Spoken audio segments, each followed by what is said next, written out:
수질 분석 강의 20번입니다. 이번 시간에는 BOD 측정법, 또 BOD 측정하는 과정에서 BOD 병 내에서 일어나는 유기물과 미생물의 변화에 대해 공부합니다. BOD 측정 방법은 비교적 간단합니다. 시료를 BOD 병에 넣고 마개를 밀봉해 가지고 밀봉해서 물이 증발하거나 또 공기가 들어가거나 하는 것을 막아야 됩니다. 보통 BOD 바틀이라는 것을 사용하는데, BOD 바틀이라는 것은 앞에 그 용존 산소 측정에 사용하는 그 병과 같은 거예요. 용존 산소 측정할 때 쓰는 병과 같은 병을 씁니다. 그런데 여기를 이제 마개를 막아 놓고 5일 동안 인큐베이션을 해요. 5일 동안 인큐베이션을 해서 그 이후에 또 산소가 얼마나 줄어들었는가를 측정해야 됩니다. 그런데 이 5일간 두다 보면은 요 틈새로 물이 증발해 나갑니다. 물이 증발해 나가고, 그러면 물이 증발한 만큼 공기가 들어갑니다. 그 공기가 들어가서 이 안에 이렇게 기포가 생기게 돼요. 그러면은 그 공기 들어간 만큼 산소가 공급되는 거죠. 그래서 이 틈새에 물이 채워져 있어야 됩니다. 이 그라운드 글라스 조인트라고 했죠. 그라운드 글라스 조인트 틈새에 물이 채워져 있어서 공기가 안 들어가야 돼요. 그래서 이걸 마르지 않도록 해야 되는데, 마르지 않도록 하는 방법으로 이런 그 캡을 씌운다든가 워터 수일 같은 것을 사용합니다. 여기 보면 플라스틱 캡을 씌워놨죠. 플라스틱 캡을 씌운 이유는 요 틈새에 물이 증발하지 않도록 막아주는 겁니다. 또는 그 워터 수일이 있는 그 BOD 바틀도 있어요. 어떻게 생겼냐면, 병에 이렇게 마개가 있는데, 마개 옆에 이렇게 테두리가 있습니다. 그 가운데 이렇게 마개가 있고, 이렇게 테두리를 만들어줘요. 테두리를 만들어주면은 여기다가 물을 채우는 겁니다. 여기다가 이렇게 물을 채워주면은 물이 많이 채워져 있으니까 금방 마르질 않겠죠. 그래서 여기 며칠 동안 마르지 않도록 그 밀봉을 잘 할 수가 있어요. 그러니까 이런 그 병에 여기 이제 가장자리에 이렇게 테두리가 더 있는 거죠. 이렇게 테두리가 이만큼 더 위로 솟아있는 그런 모양입니다. 그것을 워터 시일이라 그래요. 물로 봉인한다 이런 뜻이죠. 시일이라는 말은 봉인한다. 그래서 한자 말로 수밀이라는 표현을 쓰기도 합니다. 수밀. 또는 이 BOD 바트를 통째로 그냥 물 속에 집어넣기도 해요. 큰 물통에다가 집어넣어두면 완전히 수밀이 되죠. 그 다음에 산소 측정은 뭘로 하느냐면 BOD 측정용 DO 프로브가 있습니다. DO 프로브, DO를 측정하는 전극이죠. DO 전극인데 직경을 좀 작게 해가지고 이 BOD 병의 입구에 꼭 맞게 만들어 놨어요. 그래서 BOD 병의 입구에다가 이렇게 집어넣으면은 BOD 병의 입구에 꼭 맞는 크기로 이렇게 만들어져 있습니다. 그래서 이런 형태로 집어넣으면 이제 이런 형태가 되는 거죠. 그 다음에 끝에 보면 뭐가 이렇게 좀 하나 달려 있어요. 이 센서 끝에. 이거는 뭐냐면 이 스터러입니다. 스터러. 이 막대기가 회전을 해요. 회전하면서 물을 섞어줍니다. 보통 여기에서 많이 쓰는 게 클라크 타입의 그 DO 일렉트로드를 쓰는데, 그 DO 일렉트로드는 물이 교반이 돼야 정확히 측정이 됩니다. 그래서 물을 교반해주기 위해서 조그만 스터러가 하나 붙어 있어요. 회전하도록. DO를 측정하고 그 다음에 5일 후에 다시 DO를 측정합니다. 그래서 그 차이를 빼면은 그게 BOD가 되는 거죠. 그러니까 DO 측정하고 5일간 인큐베이션 했다가 또 DO 측정하고 그 차이만 이렇게 보면 되니까 비교적 측정은 간단합니다. 특히 BOD 측정용 DO 프로브를 사용하는 경우에 아주 간단히 측정이 됩니다. 그런데 아주 정밀하게 측정할 때는 이 DO 프로브를 쓰지 않고 그 윙클러법으로 타이트레이션 하는 경우도 있어요. BOD가 아주 작은 경우 정확히 측정해야 된다 그런 경우에는 더 정확한 그 DO를 정확히 측정할 수 있는 윙클러법으로 측정할 수도 있습니다. BOD를 측정하는 데는 몇 가지 필요한 조건이 있습니다. 첫 번째 조건이 에어로빅 컨디션을 유지해야 한다. 이건 뭐냐면 그 처음에는 산소가 있었는데 시간이 지나면서 이 산소 농도가 점점 감소합니다. 그래서 이렇게 감소해도 여기 남아있는 산소의 양이 한 2mg/L 이상 되면 괜찮아요. 그러면은 미생물이 유기물을 분해하는데 그 장애를 받지 않습니다. 그런데 만일 BOD가 너무 높아가지고 산소 소비량이 너무 크다 그러면 이렇게 해서 산소가 고갈돼 버릴 수가 있습니다. 그러면은 DO가 너무 한 2mg/L 이하로 낮아지면 그 미생물의 분해 속도가 느려집니다.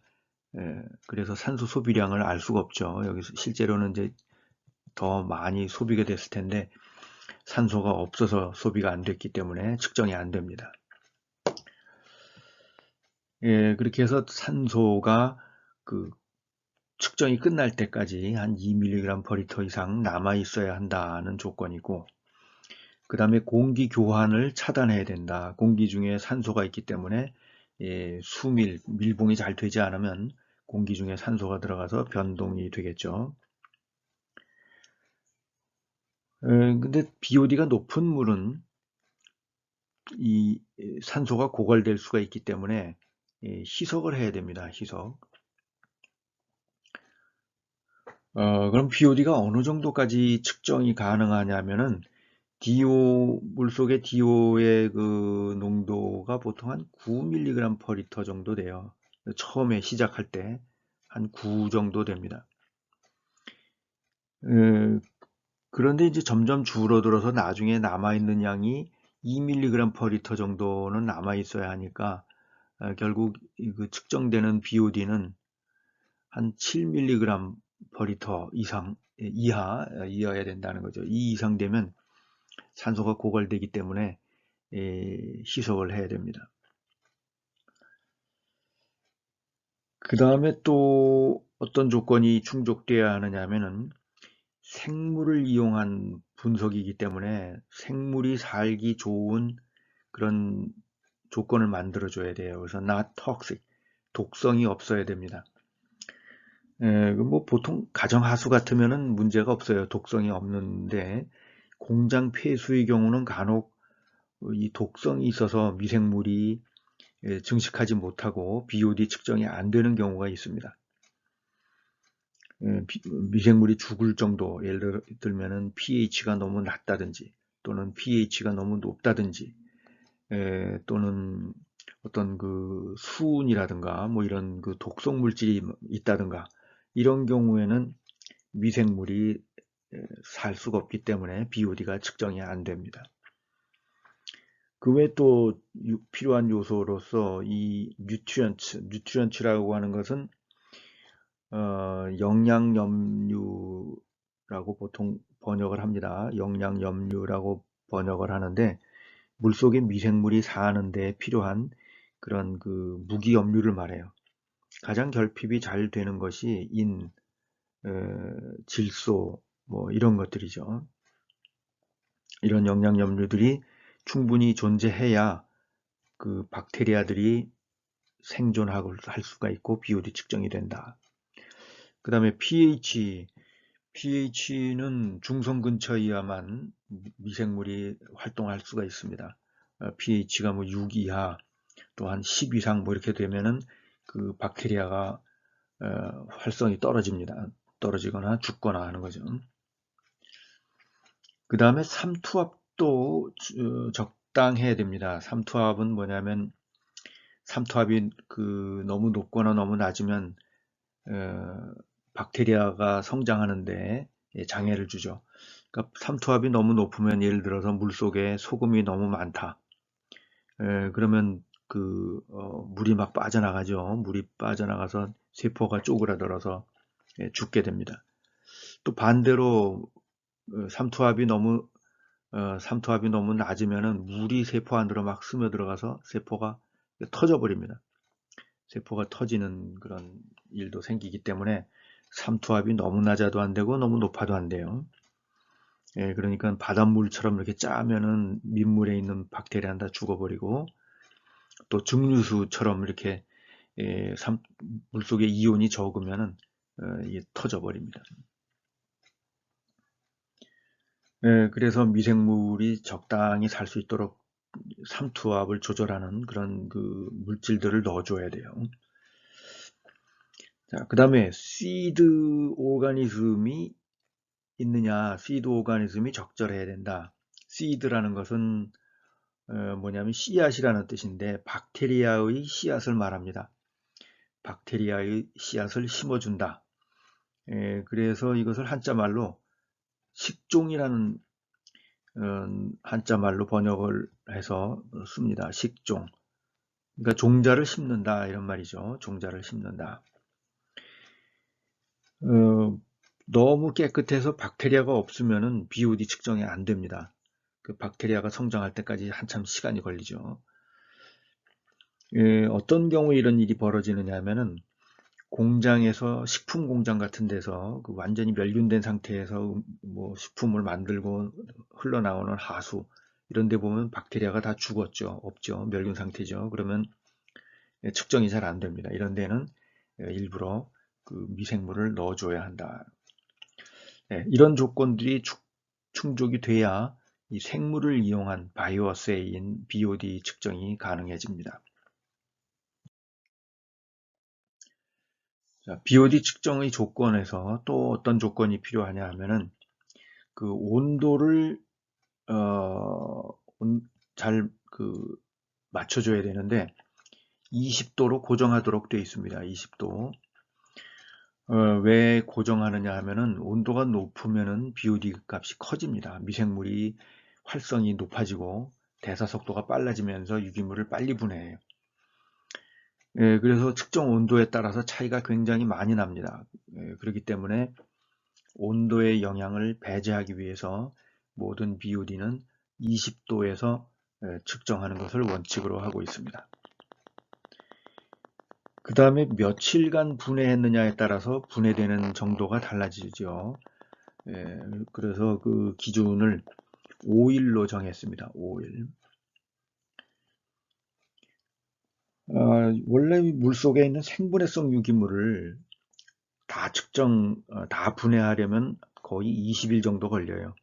그러니까 20일 정도 걸리면은 더 이상 거의 분해되지 않을 정도로 다 분해됐다고 보는데 20일은 기다리기에 너무 긴 시간이죠. 그래서 5일간 측정하는 것으로 대체하고 있고, 좀 급한 경우에는 뭐 이틀로 줄여서 측정하기도 하고, 또는 하수 처리장에 그러니까 슬러지가 많은 유기물이 많은 하수 처리장 같은 데에서는 뭐 10분, 15분 단위에도 측정이 됩니다. 산소 소비율, 옥시전 업테이크 레이트라고 해서 10분, 15분 단위에도 산소를 얼마나 소비하는가를 측정해요. 하천수, 호수물에서는 자연수에서는 기본으로 5일간 측정하는 것으로 합니다. 그래서 5-day BOD라고 부르는데, 그러면 5-day BOD면은 어느 정도가 분해가 되는가? 전체 유기물 BOD, 전체 BOD의 약 70 내지 80% 정도가 됩니다. 그러니까 거꾸로 이 5-day BOD를 측정하면 이 값으로부터 우리가 최종 BOD가 얼마나 되는지를 어느 정도 알 수가 있어요. 그러니까 그래프로 그려보자면은 시간에 따라서 이제 BOD가 측정이 되는데 0일부터 시작을 해서 20일,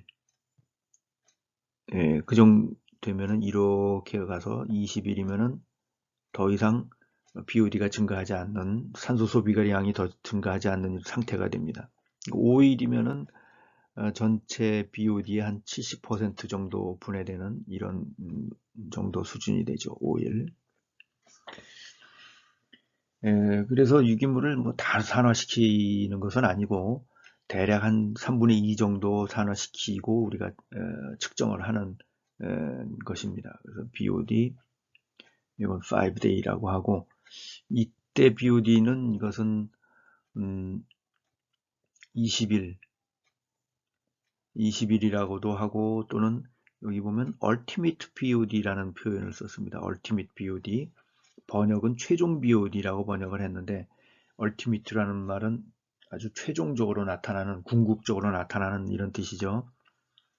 20일 정도면은 더 이상 BOD가 증가하지 않는, 그러니까 산소 소비량이 더 이상 증가하지 않는 그런 상태라고 말할 수가 있습니다. 그런데 5일에서 더 지나면은 어떻게 되느냐면 좀 단점이 또 있어요. 5일을 지나면은 그 다음에 암모니아의 산화가 일어납니다. 암모니아 산화가 일어나면은 암모니아 산화는 그 보통 BOD 측정에서 제외합니다. 제외하는 것인데 이게 포함될 수가 있기 때문에 7일을 넘어가지 않도록, 7일이 지나면 암모니아가 산화되기가 쉬워요. 그래서 대략 한 5일 이내가 적절하겠다 이렇게 본 거죠. 또 역사적으로 보면은 뭐 영국 그 템즈강에서 하수를 배출하고 그 다음에 런던 중심가 거기를 지날 때까지 도달하는 시간이 뭐 5일이었다 뭐 이런 얘기도 하고 그럽니다. 이 암모니아는 자연수 내에서는 빨리 산화되지가 않고 그 미생물이 잘 흡수해 버립니다. 미생물이 먹이로 먹는 거죠.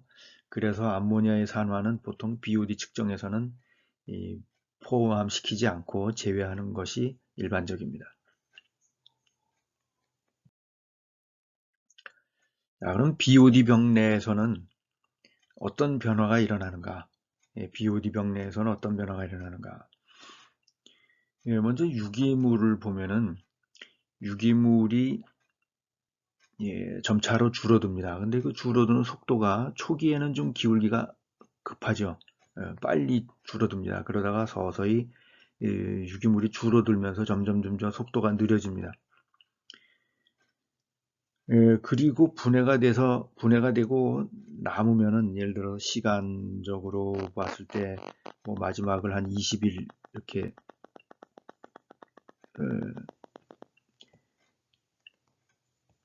20일이라고 본다면은 이때까지도 유기물이 많이 남아 있어요. 유기물이 남아 있는데 그 남아 있는 유기물을 뭐라고 부르냐면 분해되지 않는 non-biodegradable organic matter. 그러니까 이만큼은 분해되지 않는 겁니다. 그 분해되는 유기물은 얼마큼이냐면 여기 이만큼이 되는데, 이때 유기물이 분해되면서 산소가 줄어들기 시작합니다. 산소가 줄어드는데 산소의 줄어드는 모양도 유기물이 줄어드는 것과 똑같은 모양을 가지게 돼요. 왜냐하면 유기물이 산화되면서 그에 비례해서 그 산소가 감소하는 거죠. 그렇게 해서 이 초기 산소와 최종 산소와의 차이가 바로 이 BOD가 되는 겁니다. BOD.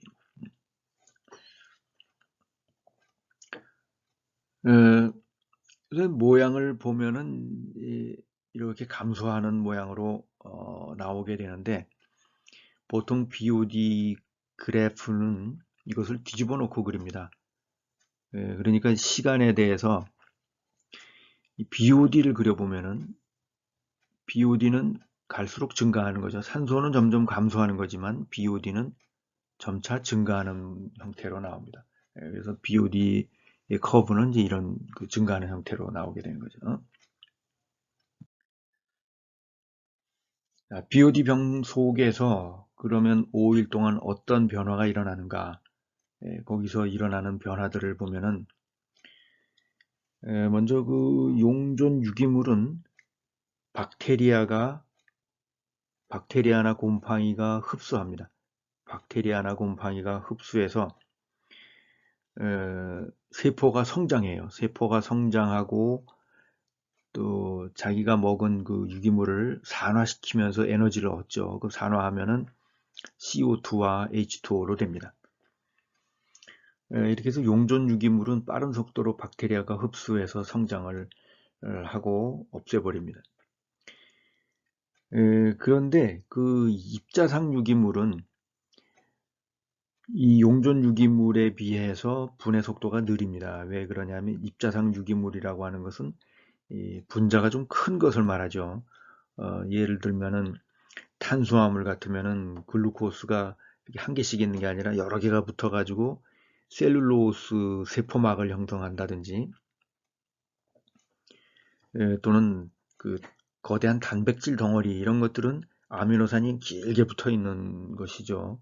이런 것들은 박테리아가 먹으려면은 일단 그 고분자를 저분자로 쪼개야 됩니다. 고분자를 저분자로 쪼갤 때 예를 들면 글루코스라든가 아미노산이라든가 이런 게 결합을 할 때 보면은 이렇게 이게 쪼개지면은 이때 물이 필요합니다. 물. 예. 그러니까 탄소하고 이런 그 수소, 또 산소 이런 것들이 연결돼 있을 때 여기에 물이 들어가 가지고 이렇게 그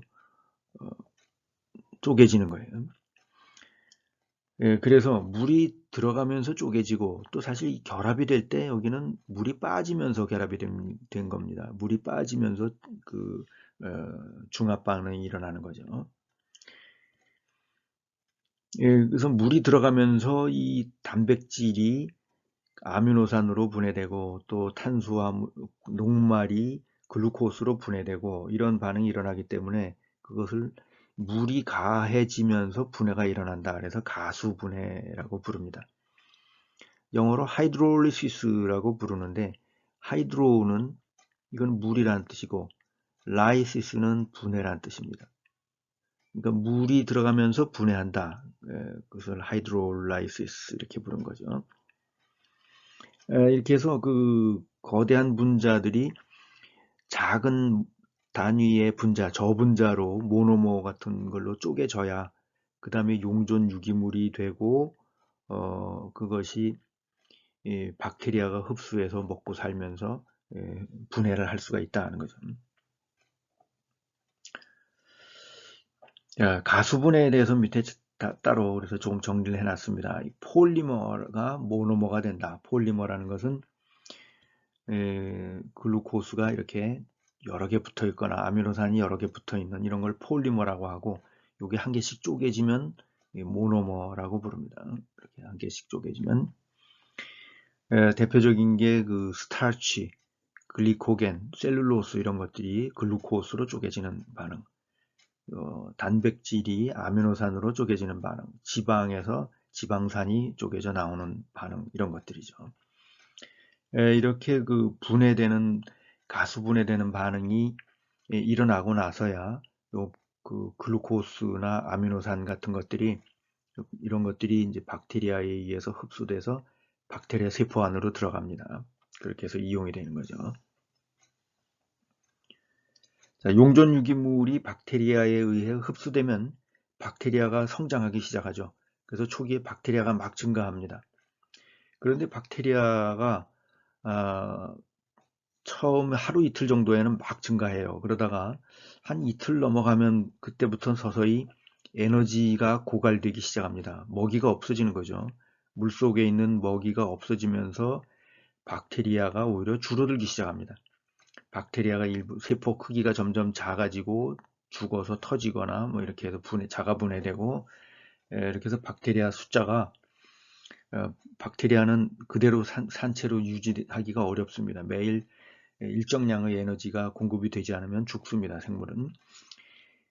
그렇게 해서 박테리아가 초기에 막 증가했다가 감소하는 그런 모습을 보이고, 그러니까 박테리아가 이렇게 초기에 증가했다가 서서히 감소해서 나중엔 이렇게 줄어드는 거예요. 그런데 또 원생동물이라는 것이 있는데, 원생동물이 이 박테리아를 잡아먹기도 합니다. 그러니까 처음에 원생동물 박테리아가 성장하고 나서 조금 지나면, 시간이 지나면 원생동물이 이렇게 성장을 할 수가 있어요. 그 원생동물이 박테리아를 다 먹어치우는 거죠. 그러면은 박테리아가 급격하게 줄어들다가 나중에 원생동물도 이제 먹이가 없으면 줄어드는 거예요. 그래서 한 5일 지나면은 이제 상당히 줄어든 상태고, 한 20일쯤 되면 뭐 거의 다 죽고 얼마 안 남는 그런 상태가 된다는 거예요.